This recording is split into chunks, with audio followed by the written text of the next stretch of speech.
हरे कृष्णा। वेद सारथी में आपका स्वागत है। हमारी चर्चा चल रही है भगवत गीता के 5 विषयों पर और अभी हम प्रकृति पर चर्चा कर रहे हैं।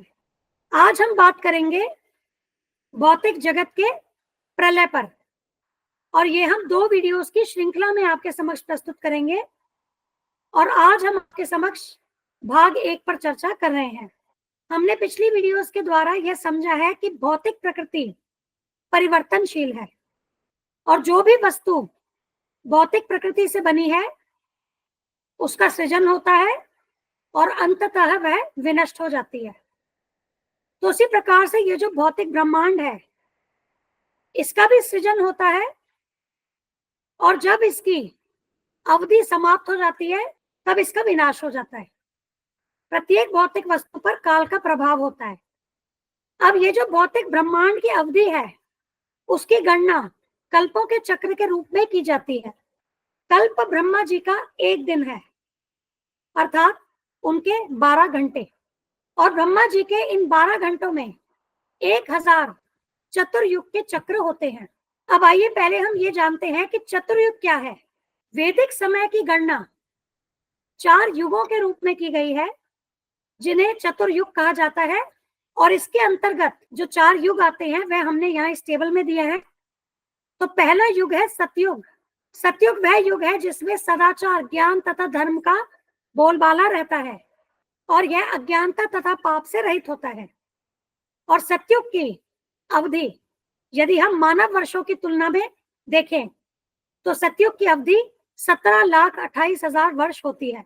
सतयुग की अवधि समाप्त होने के बाद त्रेता युग आता है और इस युग में पापों का प्रारंभ होता है और इसकी अवधि 12,96,000 वर्षों की होती है। त्रेता के बाद द्वापर युग में सदाचार तथा धर्म का ह्रास होता है और पाप बढ़ने लगते हैं।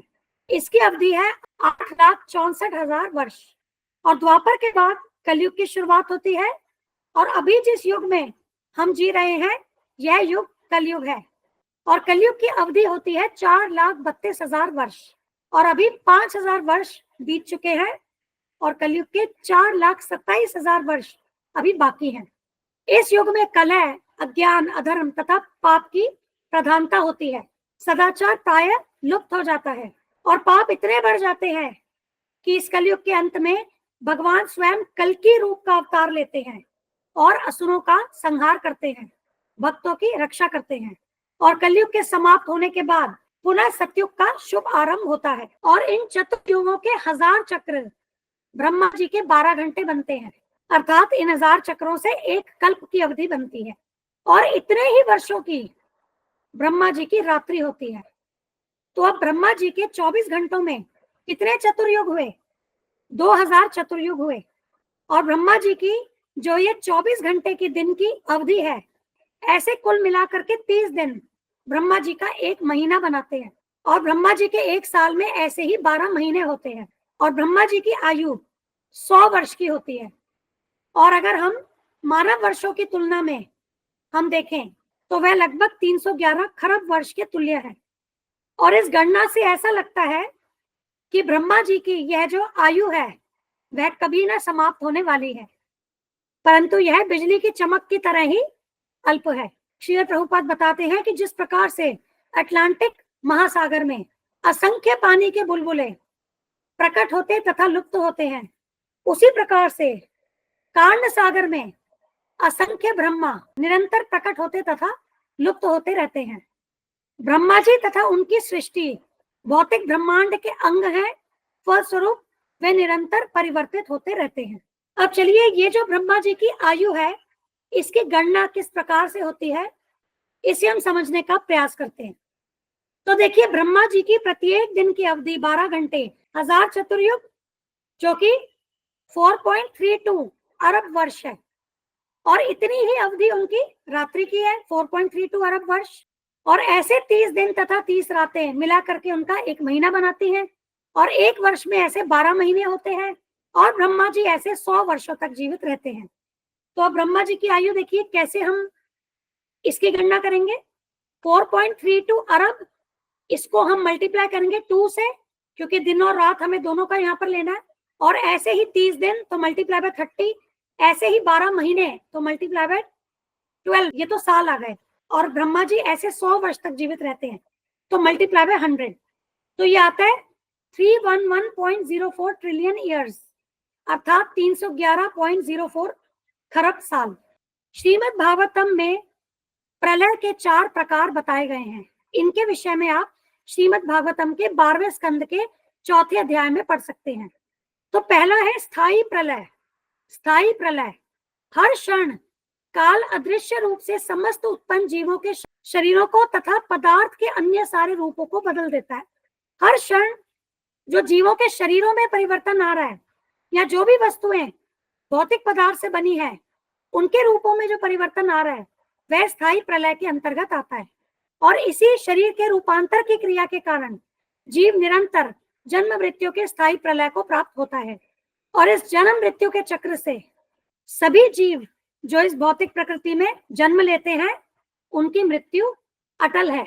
ब्रह्मा जी समेत सारे प्राणी जन्म लेते तथा विनष्ट होते रहते हैं। अब यहाँ एक बात को हमें समझना होगा, आत्मा अपरिवर्तनीय है, आत्मा का विनाश नहीं हो सकता। यहाँ पर जो हम बात कर रहे हैं वह भौतिक शरीरों के जन्म तथा विनष्ट होने की बात कर रहे हैं। अब अगली प्रलय क्या है? नैमित्तिक प्रलय। ये जो 4 युगों का 1000 चक्र है, जो ब्रह्मा जी के 12 घंटों के तुल्य है, इसे कल्प कहते हैं, जैसा कि हमने पहली स्लाइड में जाना था। अब इसी 12 घंटे की ब्रह्मा जी की अवधि में 14 मनु प्रकट होते हैं। मनु अर्थात मनुष्यों के पिता, वे मानव जाति को उत्पन्न करते हैं और शासन करते हैं। तो ब्रह्मा जी के 12 घंटे का जो दिन है, इसमें सभी जीव प्रकट होते हैं, कार्यशील रहते हैं। अब जब ब्रह्मा जी की रात्रि आती है, उसकी भी अवधि 1000 चतुर्युगों के चक्र के बराबर ही है। इस रात्रि में ब्रह्मा जी योग निद्रा में शयन करते हैं और तब तीनों लोकों का संहार हो जाता है। यह नैमित्तिक प्रलय है। तो दिन में भौतिक सृष्टि प्रकट होती है, उसमें जीव जन्म लेते हैं, जीव कार्यशील होते हैं, परंतु जब ब्रह्मा जी की रात्रि होती है तब तीनों लोकों का संहार होता है और इन लोकों में जो जीव हैं वे अप्रकट हो जाते हैं। इसी को नैमित्तिक प्रलय कहते हैं। नैमित्तिक प्रलय आंशिक प्रलय है। इसे आगे हम जो हमारी अगली वीडियो होगी उसमें और डिटेल में जानेंगे। अब अगला प्राकृतिक प्रलय। यह पूर्ण प्रलय है। जब ब्रह्मा जी की आयु समाप्त हो जाती है तब प्राकृतिक प्रलय होता है। उस समय भौतिक प्रकृति के महत इत्यादि 7 तत्व तथा इनसे बना समूचा ब्रह्मांड विनष्ट हो जाता है। इसके विषय में भी हम विस्तृत रूप से अगली वीडियो में जानेंगे। और चौथी प्रकार की प्रलय, इसे कहते हैं आत्यंतिक प्रलय।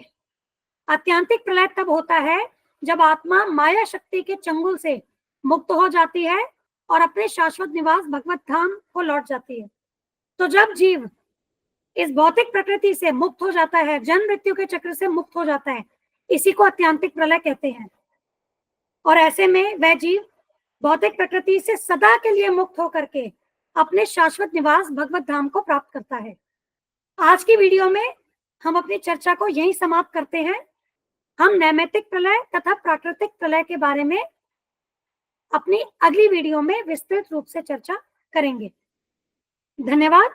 हम ये चैनल और इस पर दी गई समस्त वीडियोस हमारे गुरु महाराज श्री कृष्ण कृपा मूर्ति श्री श्रीमद अभय चरणारविंद भक्तिवेदांत स्वामी ठाकुर श्रील प्रभुपाद जी को समर्पित करते हैं। श्रील प्रभुपाद की जय। धन्यवाद। हरे कृष्ण।